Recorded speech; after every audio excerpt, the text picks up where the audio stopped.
Concept पर हमारे दो चिकित्सक, एक भाई और एक बहन ने अपने विचार रखे, कंसेप्ट की विस्तार से जानकारी दी। मैं doctor Udayveer Singh, retired chief medical अफसर, TB and chest specialist doctor हूं। 2017 में रिटायर हो गया था। उसके बाद 5 साल का एक्सटेंशन मिला, उसको भी हमने पूरा कर लिया। ये जो समण संघ है, इससे मई के महीने में हमें इसकी जानकारी मिली और इससे जुड़े। इस 65 साल की उम्र में इस प्रकार का कार्य हमने कभी नहीं देखा। जो हमारे सीनियर कुछ साथी, मिशनरी साथी, जिसमें भाई सुधीर राज सिंह जी की भूमिका महत्वपूर्ण रही है, उन्होंने इस प्रकार का ये कंसेप्ट दिया कि जो मीटिंग इस तरीके से करेंगे, घर बैठे लोगों तक हम अपना संदेश पहुंचाएंगे। तो लगभग 10 महीने, लगभग क्या 11वें महीने में आप प्रवेश कर चुके हैं। एक दिन भी हम अनुपस्थित नहीं रहे। 4 घंटे, 8 बजे से 11 बजे तक, 12 बजे तक। और एक समय जब शुरू में हमने ये शुरू किया था तो मुझे वो दिन याद है, 2 बजे तक हमने इस मीटिंग को लिया है। तो ये समण संघ क्या है, इसकी क्यों जरूरत पड़ी, और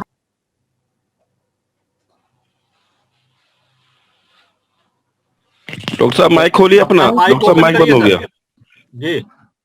मैं आपको जो हमने कार्य किए हैं, क्योंकि यहाँ तो जो मीटिंग के अलावा जो फिजिकल मीटिंग हुई है, सबसे पहली मीटिंग पानीपत के अंदर करमवीर भाई जी, राजवीर पूनिया जी, हरियाणा के साथियों के सहयोग से वो आयोजित की गई थी, जिसमें लगभग 80 से लेके 90 साथी विभिन्न राज्यों से वहां पर आए।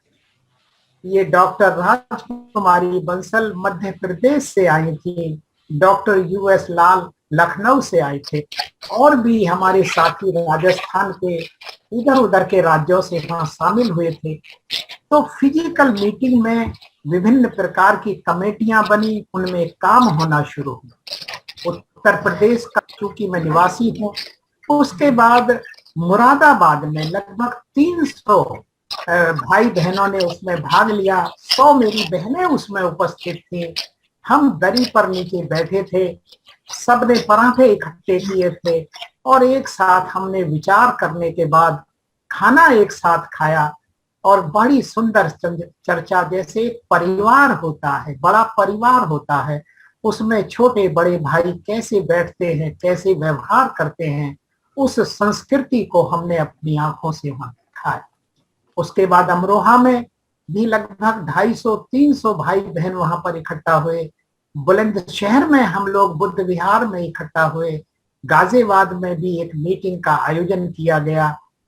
लखनऊ में 26 दिसंबर को जो मीटिंग हुई थी, उसमें राजस्थान से डॉक्टर ओपी वर्मा, छत्तीसगढ़ से डॉक्टर के सहारे, मध्य प्रदेश से डॉक्टर राजकुमारी बंसल, उत्तराखंड के डॉक्टर साहब, दिल्ली से डॉक्टर सीमा प्रकाश जी और सुदेश प्रकाश जी अपनी टीम सहित, डॉक्टर केपी सिंह जी, और लखनऊ के तो लगभग 50 से ज्यादा वहां पर डॉक्टर उपस्थित थे। मेडिकल कॉलेज के प्रिंसिपल साहिबान वहां आए थे। विभिन्न विभागों के हेडों की डिपार्टमेंट, सुपर स्पेशलिस्ट डॉक्टरों की एक बहुत बड़ी तादाद वहां लखनऊ में मौजूद थी। हम डॉक्टर बाबा साहब के द्वारा बताए गए रास्ते पर चलने का ये जो कार्य कर रहे हैं, अपने समाज को ये विश्वास दिलाना चाहते हैं कि हम, जो हमसे बनेगा। बहुत सारे साथी काफी मेहनत कर रहे हैं, जो साथी समय नहीं दे पा रहे हैं वो भी हमारे संपर्क में हैं। मैं अभी 4 दिन के लिए बाहर टूर पर गया था। 2 दिन मैं लखनऊ में रहा। केजी मेडिकल कॉलेज में 100 भाई अनुसूचित जाति के प्रोफेसर हैं, 120 हमारे भाई बैकवर्ड क्लासेस से वहां पर प्रोफेसर हैं। Sanjay Gandhi post graduate institute में 57 भाई बहनों की फैकल्टी। तो इस प्रकार हम सभी के आंकड़े इकट्ठे कर रहे हैं, सबके साथ मीटिंग करने का प्रयास कर रहे हैं।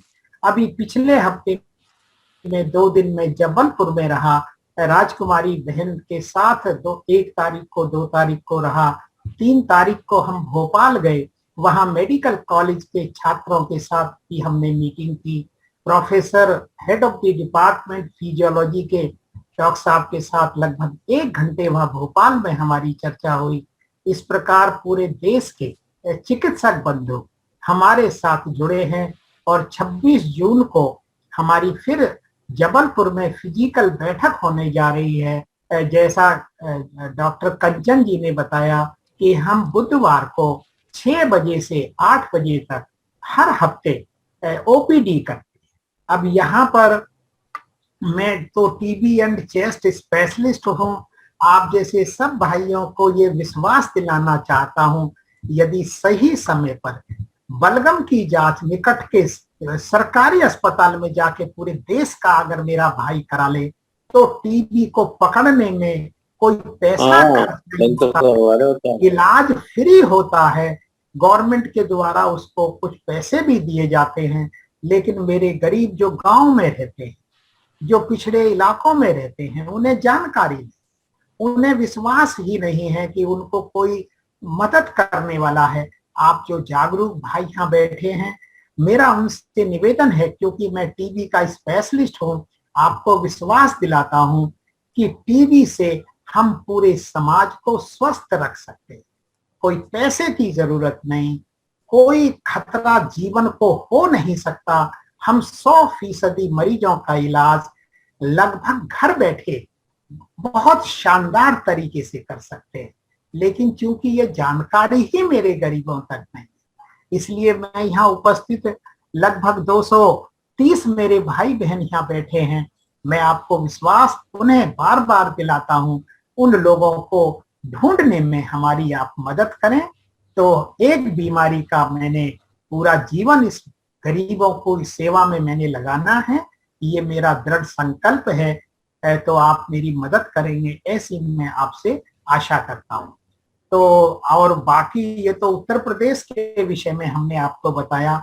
दिल्ली में हमारे साथी हर संडे को 4-4, 5-5 मीटिंग करते हैं। हमारे हरियाणा के साथी बहादुरगढ़ में जो हमारे साथी हैं, उन्होंने तो 14 अप्रैल का भी एक नया कंसेप्ट उन्होंने दिया है। वो कहना चाहते हैं कि 14 अप्रैल को ये जो भिन्न भिन्न ग्रुपों में ये जो चंदा इकट्ठा करने का जो अभियान समाज में चल रहा है, इस पर भाई नजर रखने की जरूरत है, इसको रोकने की जरूरत है। आप सब भाई बहन एक जगह 14 अप्रैल को आपको इकट्ठे होना चाहिए। ये हर जगह आप लोग, एक शहर में 10 जगह यदि आप इकट्ठे होते हैं, इसका कोई संदेश प्रभावशाली नहीं जाता है। आपको मुख्य स्थान पर अपने घर से आना चाहिए, अपने खाने की व्यवस्था भी घर से खाना लेकर के आए, वहीं पर आप सभा स्थल पर ही बैठ करके खाएं। आपका एकमात्र इकट्ठा होना ही इस बात का संकेत है कि आपके अंदर कितनी यूनिटी है, आपका समाज कितना ये संगठित है, कितना एकजुट है। तो आपको जैसा भारत का संविधान है, ये तो लोकतांत्रिक व्यवस्था पर चलता है। हम बहुत साधारण सी बात को लेकर के 11 महीने से आपको समझा रहे हैं, भाई जुड़ जाओ, भाई हमसे जुड़ जाओ, आप जुड़िए और दूसरों को जोड़िए। हम क्या करेंगे? अरे भाई जुड़ के तो दिखाओ। जब आप जुड़ जाओगे तो आगे की बातों को समझने में बहुत आसानी हो जाएगी। बस जुड़िए और लोगों को जोड़िए, ग्रामीण स्तर पर जोड़िए, तहसील स्तर पर जोड़िए, जिला स्तर पर जोड़िए, अपने घर से बाहर निकल के लोगों के साथ फिजिकल मीटिंगों में लग जाइए। ये कार्य पूरे देश के अंदर बड़े पैमाने पर हमने इसकी शुरुआत करा दी है। बहुत सारे भाई इस काम में लगे हैं। जो भाई अभी नहीं लगे हैं, हम उनसे अनुरोध करते हैं कि भाई वो भी अपना योगदान दें, वो भी आगे बढ़ के इसमें बढ़ चढ़ के हिस्सा लें। तो जिस दिन हम एकजुट हो जाएंगे, इकट्ठे हो जाएंगे, तभी ये अत्याचार रुक पाएंगे, तभी हम अपने संविधान को बचा पाएंगे, तभी हम अपनी जो ऐतिहासिक उपलब्धियां रही हैं उनको हम पुनः उनको प्राप्त कर पाएंगे। बाबा साहब के सपनों का भारत हम बना पाएंगे, बुद्ध के सपनों का भारत हम बना पाएंगे। आवश्यकता एकजुट होने की है।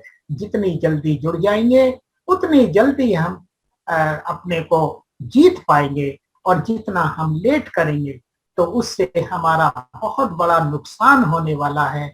हम आने वाली पीढ़ी को क्या जवाब देंगे, ये हमारे हर भाई बहन को अपने गिरवान में झांक करके उसको देखने की जरूरत है।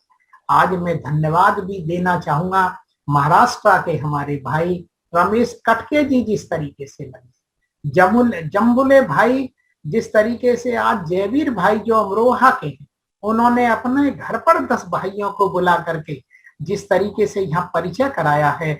महाराष्ट्र के हमारे भाई जबुले साहब, वो तो रोजाना अपने घर से शाम को निकलते हैं, घर घर में जाके लोगों को समर संघ की मीटिंग की चर्चा करते हैं, अपने एक टेलीफोन से सबका परिचय कराते हैं।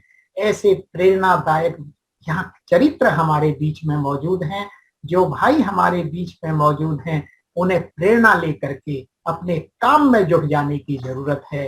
काम करते करते आपको जो शंकाएं हैं आपके मन में, हम बिकने वाले नहीं। हम राजनीति में अगर कोई भाई जाना चाहता है भले ही चला जाए, लेकिन समर संघ का राजनीति समर संघ का एक बहुत छोटा सा हिस्सा है। राजनीतिक भाई भी हमारे परिवार के भाई, हम उनकी निंदा नहीं करते, हम किसी की यहाँ टांग पकड़ के खींचने में विश्वास नहीं करते। हम सब भाइयों से कहना चाहते, भाई सारे इकट्ठे हो जाओ, और जो भाई जिस कार्य को करना चाहता है समाज में अपने विचारों को रखे, संघ से अनुमति ले, इस समर संघ से अनुमति ले, और चाहे वो राजनीति करे, चाहे वो कोई भी काम करे, ये समर संघ हमेशा उन सब के साथ रह करके कार्य करेगा। ये सबका संघ है। जो इस समाज में जिसने जन्म लिया है वो इस समर संघ का सदस्य है। वो हमारी बात माने अथवा ना माने, वो हमसे नाराज रहे या हमसे खुश रहे, तो भी वो हमारा मेंबर है। हमें इस भावना के साथ इस समर संघ में अपनी भूमिका निभानी है। आप सभी भाई धन्य हैं जो यहाँ पर जुड़े हैं और जो ये संकल्प ले रहे हैं कि हमें इस कार्य में जुट जाना है। उन सब के लिए मैं शुभकामनाएं देता हूँ। जय भीम, नमो बुद्धाय, जय संविधान। बहुत बहुत साधुवाद। धन्यवाद।